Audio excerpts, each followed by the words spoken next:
So I think this season I have finally achieved a dead inside status in my heart, and I no longer feel sadness or disappointment when the Kings lose.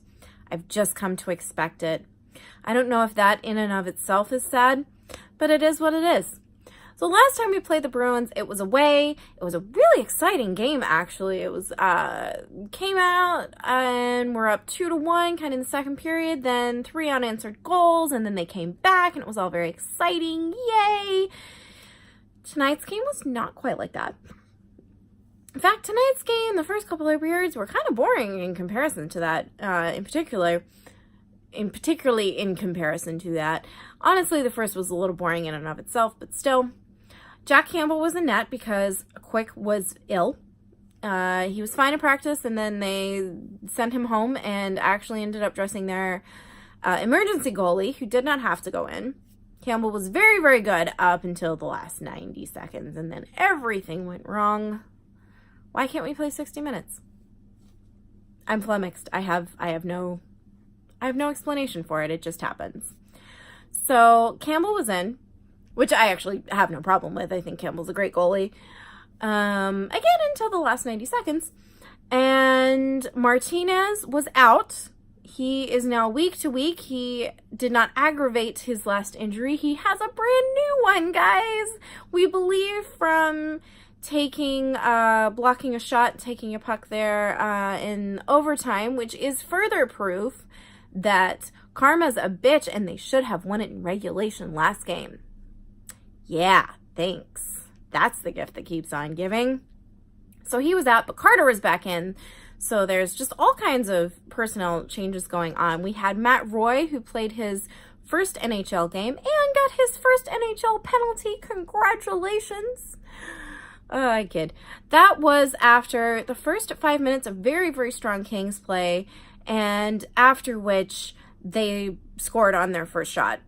Because, yeah, that's so LA Kings. I can't, guys. So that's when Roy made his appearance on the sheet there. He ended up in the penalty box. And the penalties were very odd tonight, in the sense that like a lot of the Kings penalties felt like power plays. Kopitar had a really, really nice shorthanded bid in the second period there.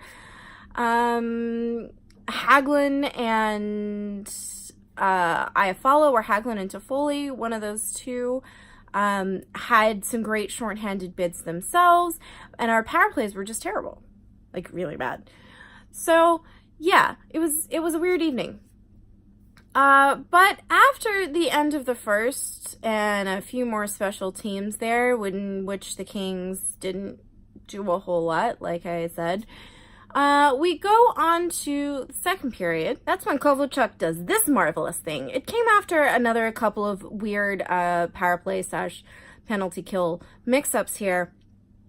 I swear, for a good 30 seconds before Kovalchuk does this, we are screaming, shoot it, and not specifically to him, just to anyone on the Kings team, because they were just passing and trying to get the Bruins out of position. And finally they did, and allowed Kovalchuk to do this. So I guess I can't be mad that they weren't shooting it, because when they finally did, they made it count. Thank God. Tie game. Very exciting. And then Kopitar gets leveled. Not so great. But then we get a power play out of it. And so, things are really steamrolling our direction until, again, we do one of those. We had some really good things and then immediately give up a goal after we didn't get one kind of shifts. Yeah. Damn Rask. He made some incredible saves in the second period. Like, scarily, sexily good, phenomenal saves there in the second period. So, if that's the kind of save that it takes to stop the Kings from scoring, that's something I can find the positive in, because A, you get some world-class goaltending you get to see, and B, you know that they're taking very dangerous shots if he has to do spectacular things like this. So that's exciting. So then we get to the third period, and some more sexy Rask saves and some more weird penalties, and Chris Sutter dance cam, which I'm going to get to end with tonight. I'm so excited. So lovely to have Chris bringing sexy back into Staples Center. And it's taking a while, but the Kings managed to tie the game. Not quite sure how. Because if you look at the shots, things have been fairly even, but it didn't really feel like it was even. It felt like the Kings would have some really good stretches and the Bruins would have really good stretches, and the Kings were out shooting them like at the beginning of the second, like 5-1, but it didn't look like that at all. So it was a very kind of mismatched game. Anyway, the Kings managed to tie it up. All very good here. There's like 5 minutes left in the game. And with 4 minutes left in the game, we get a power play. We're like, okay, this is great. This is the momentum we need. We're going to get this. We might actually be able to pull off a regulation win here if we can do something with this power play. Not only did they do nothing on the power play, they had no shots on goal at all. With a minute and a half-ish, not even, left in the period, they give up a goal. I think it was like a minute 18. You're like, okay, sure, yeah, because that is not enough time for a team that's playing like this to be able to get that back. So yeah, of course, play 60 minutes. Just play 60 minutes. I don't understand why this is not possible. And sure enough, after that, with 36 seconds left, there's a terrible cross-ice pass in front of If Campbell, and that gets cleared up right into the back of the net, and so it's 4-2.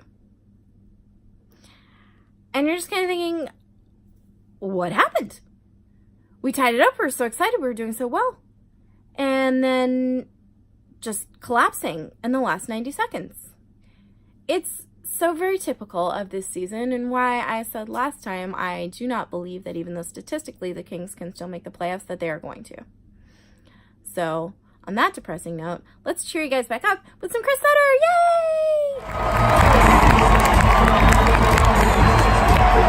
Yay!